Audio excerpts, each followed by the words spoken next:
কালি বাক্সাত যেটো ঘটনা ঘটিছে এই ঘটনাটোৰ প্ৰতিক্ৰিয়া কি বুলি ক'লে মই জুবিনদাৰ বৌয়ে যেটো প্ৰতিক্ৰিয়া দিছে সেই প্ৰতিক্ৰিয়াটোকে মোৰ প্ৰতিক্ৰিয়া বুলি ক'ম। কালি জুবিনদাৰ বৌয়ে অতি স্পষ্ট ভাষাত এটা কথা কৈছে যে ধৈৰ্য ধৰি প্ৰশাসনে সংযমৰে সৈতে অসমৰ মানুহৰ হৃদয়ৰ আপোন হিয়াৰ আমঠু জুবিন গাৰ্গৰ মৃত্যুৰ বিৰুদ্ধে যি প্ৰতিবাদ হৈছে তেওঁলোকৰ লগত কথা পাতিব লাগে, তেওঁলোকৰ লগত ডিল কৰিব লাগে। কালিৰ বাক্সাত যেটো ঘটনা ঘটিলে ইয়াৰ কাৰণে অসম চৰকাৰ আৰু অসম পুলিচে জগৰীয়া, স্পষ্টত অসম চৰকাৰ আৰু অসম পুলিচে জগৰীয়া।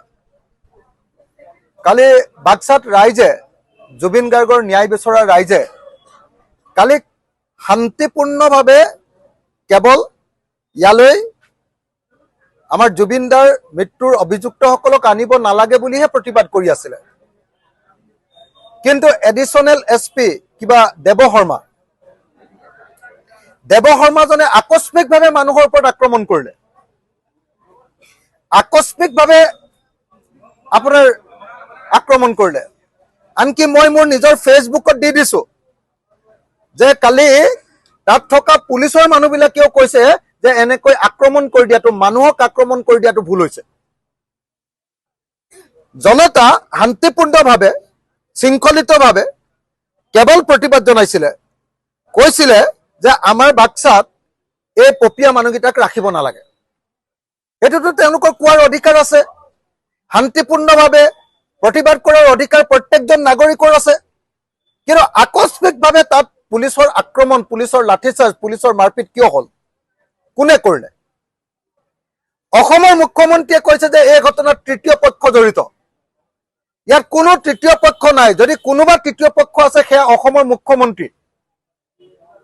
প্ৰথম পক্ষটো জনতা, দ্বিতীয় পক্ষটো পুলিচ আছিলে তাত, আৰু পুলিচক নিৰ্দেশ দিছে যদি তৃতীয় পক্ষ, সেইটো হ'ল অসমৰ মুখ্যমন্ত্ৰীয়ে নিশ্চয় এছপিক নিৰ্দেশ দিছে, যিটো কাৰণত এনেকে এডিশনেল এছপিয়ে গৈ আক্ৰমণ কৰিছে। গতিকে কালিৰ আক্ৰমণৰ যিটো তৃতীয় পক্ষ, সেই তৃতীয় পক্ষটোৰ নাম হিমন্ত বিশ্ব শৰ্মা। হিমন্ত বিশ্ব শৰ্মাই আচলতে কালিৰ ঘটনাটোৱে এটা প্ৰমাণ কৰি দিলে যে অসমৰ মানুহৰ হিমন্ত বিশ্ব শৰ্মা চৰকাৰখনৰ প্ৰতি কোনো আস্থা নাই। জুবিন গাৰ্গে ন্যায় পাব বুলি এখন চৰকাৰৰ হাতত অসমৰ মানুহে বিশ্বাস কৰিব পৰা নাই। সেইকাৰণে মানুহে প্ৰতিবাদ কৰি আছে। আনকি কালি অসমৰ মুখ্যমন্ত্ৰীয়ে এনেকুৱা কথাও কৈছে যে এই যে ছ'চিয়েল মিডিয়াত hashtag justice for Zubeen Garg লিখি থোৱা হৈছে, এই জুবিন গাৰ্গক ন্যায় লাগে, ন্যায় লাগে বুলি কৈ থকাৰ কাৰণে বোলে অসমত এনেকুৱা পৰিস্থিতি হৈছে। অৰ্থাৎ জুবিন গাৰ্গৰ পত্নী আমাৰ বৌ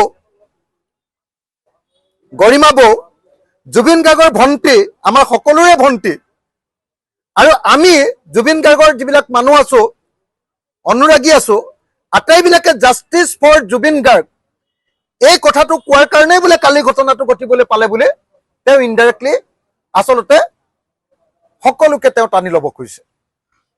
কিন্তু অসমৰ ৰাইজে সকলোৱে বুজি পাইছে যে এই চৰকাৰখনৰ প্ৰতি এতিয়া সকলো শ্ৰেণীৰ মানুহ অসন্তুষ্ট। এই চৰকাৰখনে জুবিন গাৰ্গৰ প্ৰতি ন্যায় দিব নোৱাৰে, নাম্বাৰ 1। এই চৰকাৰখনে জুবিন গাৰ্গৰ পৰিয়ালক ন্যায় দিব নোৱাৰে, নাম্বাৰ 2। আৰু এই চৰকাৰখনে অসমৰ মানুহক, জুবিন গাৰ্গক ভাল পোৱা অসমৰ মানুহক ন্যায় দিব নোৱাৰে, নাম্বাৰ 3। আৰু সেইকাৰণে মানুহ অসন্তুষ্ট হৈছে, সেইকাৰণে মানুহ ক্ষোভিত হৈছে, আৰু সেইকাৰণে মানুহে প্ৰতিবাদ কৰিছে, আৰু প্ৰতিবাদ কৰাৰ লগে লগে চৰকাৰে আক্ৰমণ কৰিছে। গতিকে কালিৰ দিনটোৰ ঘটনাটো হ'ল অসম চৰকাৰৰ নিয়ন্ত্ৰণহীনতাৰ, জনতাৰ ওপৰত আস্থাহীনতা আৰু নিয়ন্ত্ৰণহীনতাৰ পৰিণতিয়ে হ'ল কালিৰ বাক্সাৰ ঘটনাটো।